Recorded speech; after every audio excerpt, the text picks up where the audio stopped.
not least of all because the monarchy is about continuity. But I think for my brother, this is something he's been waiting for. There is a moment in every family, and it doesn't matter whether that family lives in a palace or a terraced house, when something happens that forces you to see clearly what you had previously only half understood. A moment when the fog of loyalty and assumption and years of carefully maintained goodwill suddenly lifts, and what you see beneath it is not what you hoped would be there. For Princess Anne, that moment arrived in the early days of March 2026. She had made a request, a specific, reasonable, carefully considered request that touched on something she cared about deeply, something she had every right to raise, something that, given her history and her standing within the family, she had every reason to believe would be taken seriously. And then she discovered that Prince William, her nephew, the future King of England, the young man she had helped guide through the most difficult years of his life, had sided not with her, but with Queen Camilla, against her. The details of the request itself and the nature of William's decision we are going to get to. We are going to lay all of it out carefully and clearly so you can understand exactly what happened and why it matters. But first I want to dwell for a moment on what it means that it was William, not Charles, not a palace bureaucrat, not some faceless legal advisor working through the implications of a decision someone else had already made. William, the person Anne had stood beside at some of the hardest moments of his life. The person she had guided quietly and without any fanfare through the grief of losing his mother at the age of 15. The person who, by all accounts, had always regarded her not just as an aunt, but as one of the most dependable and trustworthy figures in his entire world. That person had looked at Anne's request, and he had chosen Camilla instead. Princess Anne cancelled everything for the remainder of the week. Not 1 or 2 engagements, everything. And for a woman who has almost never cancelled anything in 50 years of public life, that single fact tells you more about how she received this news than any press release or palace statement ever could. Today we are going to tell you the complete story, what Anne asked for, why it mattered so much, how William came to make the decision he made, and what this moment reveals about the shifting landscape of power and loyalty within the House of Windsor. We are going to take our time with it, because this story deserves to be understood properly, not just reported quickly. So let's begin. To understand what Princess Anne asked for, you have to understand the context in which she asked it. And that context goes back several months, to a series of events that had, by early 2026, created within Anne a feeling that she had not expected to feel at this stage of her life and career. The feeling of being managed, of being handled, of being treated by the institution she had served for over 50 years as a legacy figure, rather than a living, working, contributing member of a family, with every right to be consulted on decisions that affected her directly. It had started with the Balmoral will provisions. The discovery that King Charles had restructured the inheritance arrangements for the private Scottish estate without telling her, without discussing it with her, without even preparing her for what she would find when the legal documents came through. She had processed that, quietly, as she processes everything. Then had come the Save the Children appointment. Charles announcing that Queen Camilla would be taking on a senior role in the charity that Anne had built her connection to over 4 decades. That announcement made without consultation.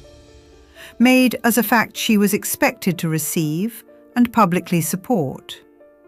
She had processed that too, less easily, with more visible difficulty, reflected in her refusal to attend the ceremony. but she had processed it. And now there was something else.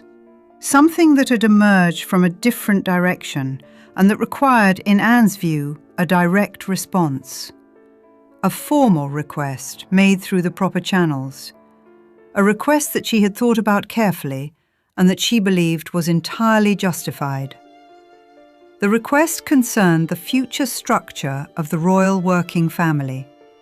Specifically, it concerned a proposal that had been quietly circulating in palace discussions since the autumn of 2025. A proposal about which senior royals would carry out which categories of official engagements going forward, and how the responsibilities of the working monarchy would be distributed as the institution continued its transition toward what Charles's team called a slimmed-down model. Now, slimming down the monarchy is not a new idea. It has been discussed for decades. The basic argument is that the royal family has too many members drawing on public funds and public attention, and that a smaller, more focused group of working royals would be both more efficient and more sustainable. In practice, what this means is that certain members of the family carry out official engagements, the visits, the openings, the patronages, the international tours, and others do not. And the question of who falls into which category is one of considerable importance, both financially and in terms of public profile. Under Queen Elizabeth, Princess Anne occupied an absolutely secure position as a working royal. Her extraordinary volume of engagements, consistently among the highest of any family member, made the question of her status entirely moot. Nobody was going to suggest that the woman doing 500 public events a year was surplus to requirements. But the new model being discussed in Charles's palace was somewhat different. It was not simply about who was doing the most work. It was about visibility, about narrative, about which members of the family most effectively served the monarchy's public image and its strategic priorities going forward. And in that more image-conscious calculation, the faces that featured most prominently were William and Catherine and their children. Then Charles and Camilla. Then a small supporting cast of younger royals. Anne had noticed the shift. She had not complained about it publicly. She is not someone who complains publicly about anything, but she had noticed it, and she had formed a view about it. Her view was that the proposal as it was developing did not adequately account for the value of experienced, long-serving members of the working royal family. That in the rush to create a modern, streamlined image, the institution was in danger of discarding the very people whose decades of credibility gave it the foundation of public trust it now enjoyed. And so she made a request, formal, clear, delivered through the appropriate channels.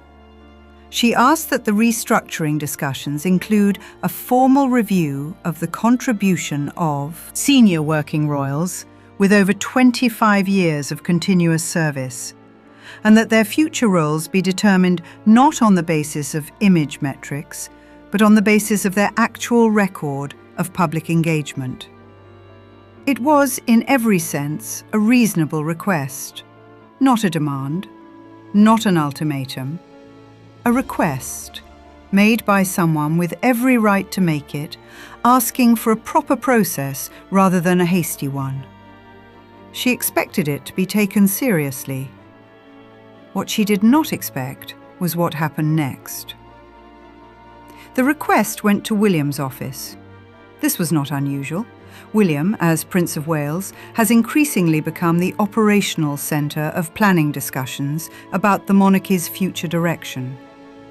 Charles consults him extensively. The two of them, by all accounts, function as a genuine partnership in the management of the institution. And William, having received Anne's request and considered it, or having had it considered by the team of advisers who surround him, communicated his position. He did not support the review Anne had asked for. He did not support it in the specific form she had requested, and he did not propose an alternative that would have addressed her underlying concerns. His position, as communicated back through the formal channels, was that the restructuring process was already taking into account the full picture of royal service, and that an additional formal review mechanism was not considered necessary. That would have been difficult enough on its own. A nephew declining to support his aunt's formal request is not a pleasant thing, but it is the kind of institutional decision that can, in principle, be understood and accepted, even when it stings. What made it significantly harder was the other piece of information that reached Anne at around the same time. Queen Camilla had been consulted on the restructuring proposal. Her views had been sought. Her preferences had been accommodated. And in at least one specific area, the question of which official overseas tours would fall within the Queen Consort's remit in the coming years. Camilla's preferences had been given considerable weight in how the plan was being shaped. Anne's request had been declined. Camilla's preferences had been accommodated. The contrast was not subtle, and it was not lost on anyone in Anne's orbit. When a source close to Anne's household was asked to describe her reaction, they used a word that comes up repeatedly in accounts of how Anne processes significant disappointments. They said she went quiet. Not upset in the way that results in raised voices or dramatic statements. Not cold in the way that signals a relationship severing, but quiet. The particular, focused quiet of someone who has received information that requires serious thought, who is working out internally what it means and what, if anything, she intends to do about it. She cancelled the remainder of her week's engagements, a handful of official visits, a charity board meeting, a patronage event that she had been scheduled to attend for months. All of it quietly stood down. Apologies sent, scheduling reasons cited. And everyone who knows her understood that the schedule was not the reason. Now let's talk about William, because I think it is important to be fair to him here. Because the picture of what happened is more complicated than a simple story of a nephew choosing one woman over another. William is, by all accounts, someone who takes his responsibilities to the monarchy extremely seriously, perhaps more seriously than anyone of his generation has had to, given the circumstances of his life. He lost his mother at 15. He grew up in the full glare of public scrutiny, navigating a childhood that would have broken many people, with a degree of resilience and grace that has earned him genuine respect across the country. He has spent his adult life preparing for a role that is among the most demanding and most scrutinized in the world. And in recent years, as Charles's health has required him to step back from certain responsibilities, William has taken on more and more of the operational weight of the institution. He is not a person who makes decisions carelessly. He is not a person who ignores the feelings of people he loves. But he is also a person who is, increasingly, thinking about the monarchy's future in a very specific and strategic way. About what it needs to look like in 10 years and 20 years. About which battles are worth fighting and which need to be managed carefully. About the difference between what is emotionally right and what is institutionally necessary. And in that calculation, there are sources who suggest that William's decision regarding Anne's request was not made lightly or without awareness of its impact. It was made, these sources suggest, from a position of genuine belief that the restructuring process was sound and that adding a formal review mechanism would slow it down and create complications without improving the outcome.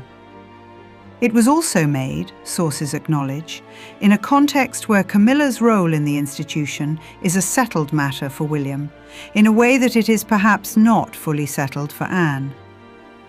William and Camilla have developed a functional and in many respects warm relationship over the years. The early difficulty, the period when Camilla's presence felt to William like an intrusion into the space his mother had occupied, has given way to something more settled, more accepting. And William, who is always thinking about Charles and about the toll that the last several years have taken on his father's health and his father's peace of mind, is protective of Camilla in a way that he was not always protective of her previously. He does not want Camilla to be used as a battleground.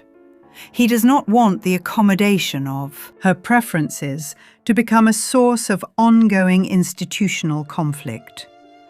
And perhaps, in trying to manage that, he did not fully account for how it would land with Anne, did not fully appreciate that the accumulation of decisions, Balmoral, Save the Children, and now this, had created in his aunt a sense of grievance that was deeper than any individual incident suggested. One source, speaking carefully and anonymously, put it this way. They said William understood the request. He just did not understand what it meant that it came from Anne. He processed it as an institutional question rather than a personal one. And for Anne, it was both. That gap between how William processed the moment and how Anne experienced it is at the heart of what happened.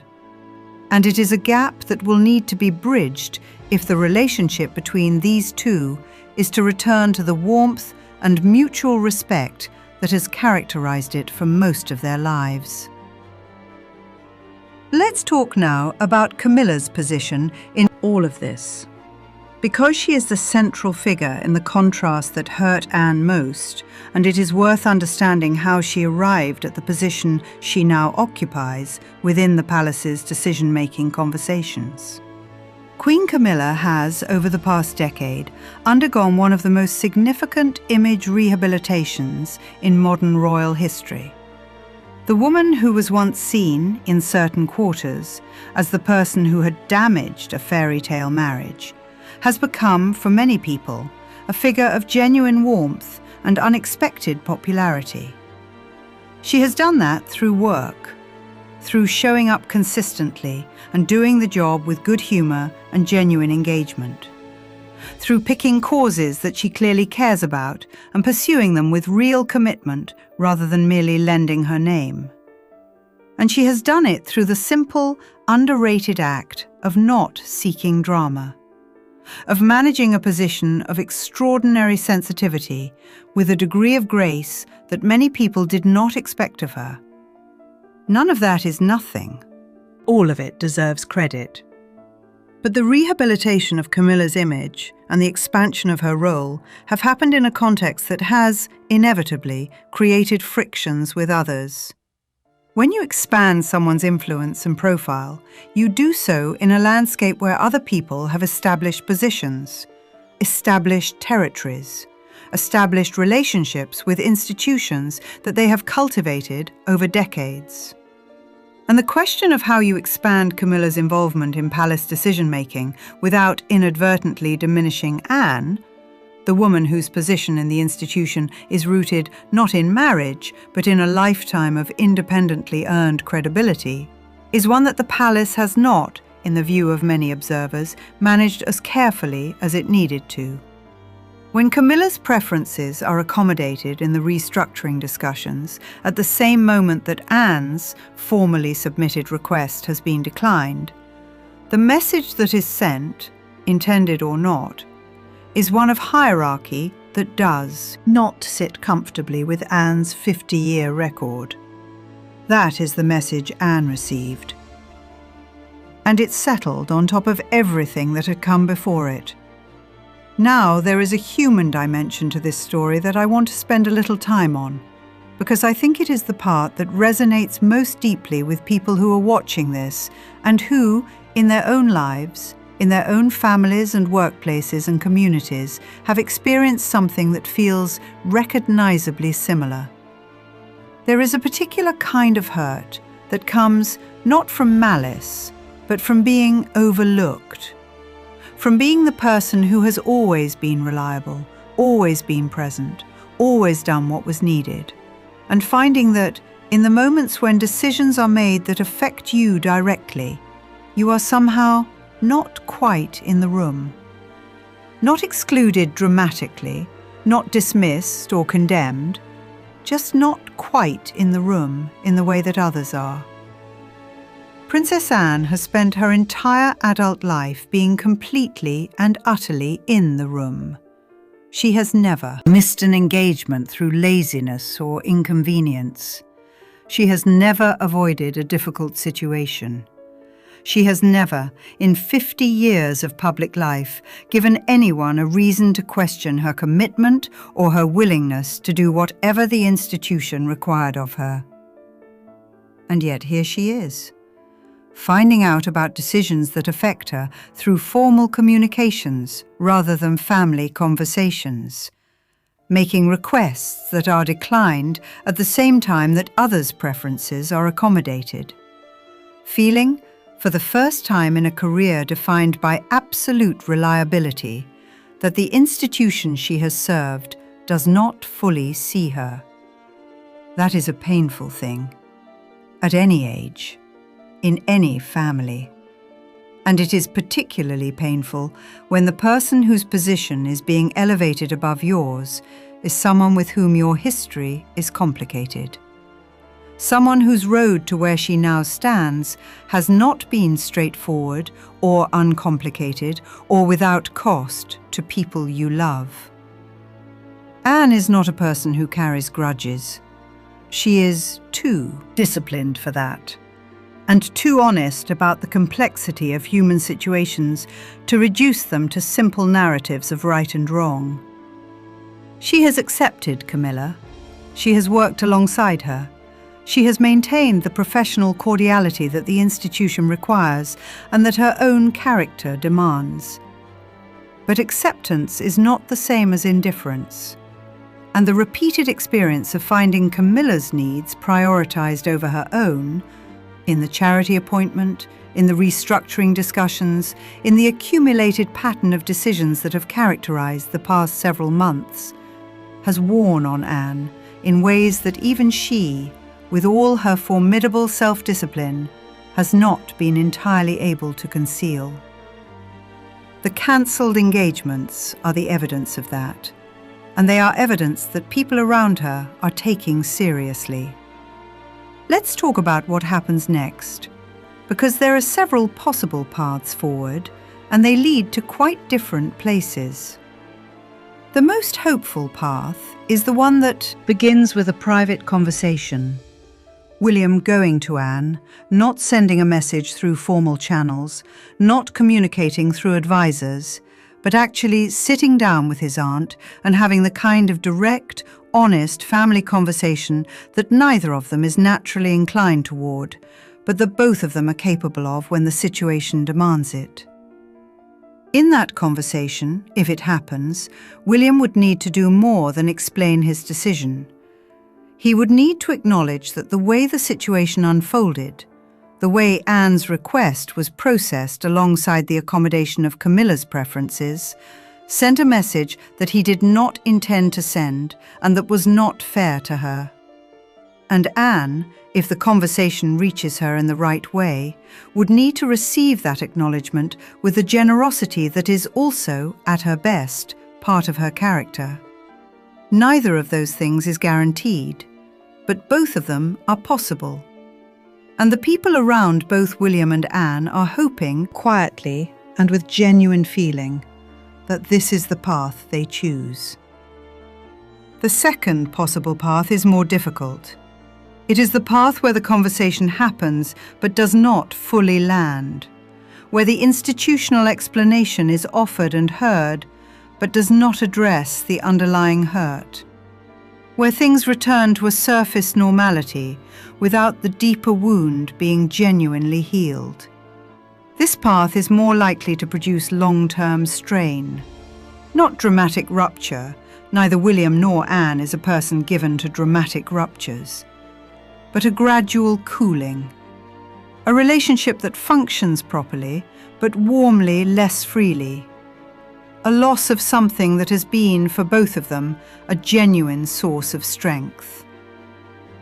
The third path is the structural one, and it is in some ways the most important, because it goes beyond the personal relationship between William and Anne to the broader question of how the monarchy manages its transition. The restructuring proposal that prompted Anne's original request is still in development. It has not been finalised. There is still an opportunity, if the will is there, and if the right conversations happen, to incorporate something that addresses the underlying concern she raised. Not as a concession to Anne personally, but as a recognition that a monarchy which is serious about its values needs to make those values visible in how it treats its most dedicated servants. That a slimmed-down, image-conscious institution which simultaneously sidelines the person who best embodies what it claims to stand for, is sending a message about its priorities that it may not fully intend to send. A formal review process for the contributions of long-serving working royals. A transparent set of criteria for the allocation of official roles and patronages. A decision-making culture that consults before announcing, rather than announcing and expecting gracious acceptance after the fact. These are not radical proposals. They are the basic courtesies of good institutional governance, and implementing them would go some way toward ensuring that what happened to Anne does not happen again, to her or to anyone else who gives their working life to this extraordinary and demanding institution. Let me bring this back, as we approach the end of our time together, to the person at the centre of it all. Princess Anne is in her mid-70s. She has been a working member of the royal family since her early 20s. She has carried out tens of thousands of official engagements. She has visited more countries on royal duties than most people visit in a lifetime of holidays. She has sat on the boards of charities dealing with some of the most difficult problems in the world and engaged with those problems with the seriousness they deserve. She has done all of that with a minimum of fuss and a maximum of commitment. She has not written books about it. She has not given television interviews to explain how hard it has been. She has not sought sympathy or applause or the particular form of public recognition that has come so easily to other members of her family who have done considerably less. She has just done the work. Because the work, in her view, is the point. And what she is discovering, in the autumn of what has been an extraordinary working life, is that the institution she has given that working life to does not always see its most reliable people with the clearest eyes. That institutions, like families, have a tendency to take for granted the people who never ask for anything. To assume that the person who always shows up will always show up, regardless of how they are treated. To direct their attention and their accommodation toward the people who make their needs more visible, more vocal, more difficult to ignore. Princess Anne has never made her needs visible or vocal. She has absorbed. She has adapted. She has continued. But she is human, and humans, however disciplined, have limits. The cancelled. Engagements are not a crisis. They are not the beginning of an Anne-style Megxit. She will be back at work next week, carrying out her duties with the same professionalism and the same quiet commitment that has characterized her entire career. But they are a signal, a rare, clear, unmistakable signal from a woman who almost never sends them. And the House of Windsor, if it is the institution it claims to be, if it truly values duty and service and the kind of unglamorous, consistent commitment that Princess Anne has embodied for over 50 years, will hear that signal clearly. And it will respond.